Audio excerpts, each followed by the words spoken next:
Sebagian orang percaya bahwa manusia bisa punya photographic memory, kemampuan melihat sesuatu sekali, lalu menyimpannya di otak seperti foto yang tidak pernah salah. Tapi dalam ilmu neuroscience, hal itu belum pernah dibuktikan secara nyata karena memori manusia tidak bekerja seperti kamera.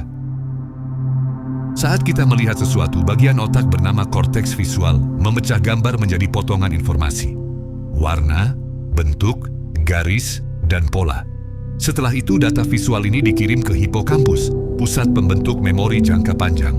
Namun hipokampus tidak menyalin informasi secara mentah.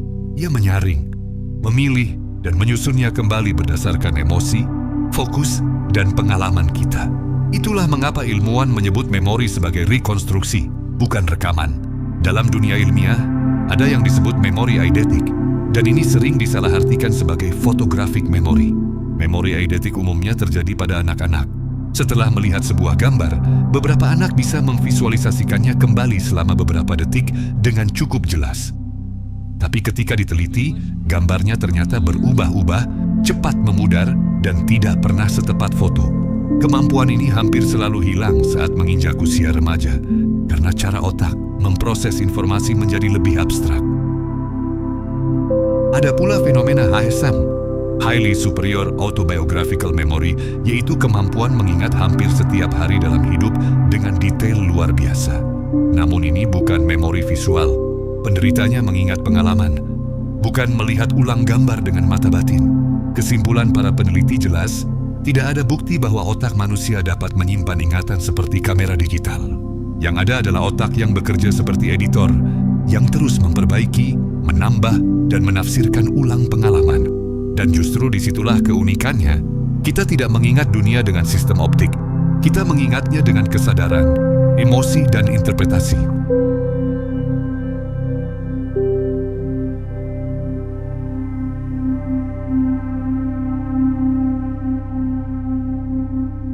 Stephen Wiltshire sering disebut punya photographic memory karena bisa menggambar satu kota besar hanya dari sekali melihat.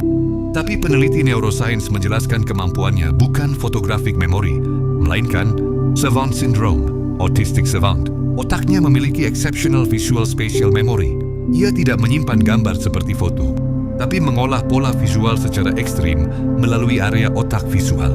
Ketika Stephen menggambar kota, peneliti menemukan tidak sepenuhnya akurat 100%. Ada bagian yang dilebihkan, distorsi kecil, atau pola yang ia ulang.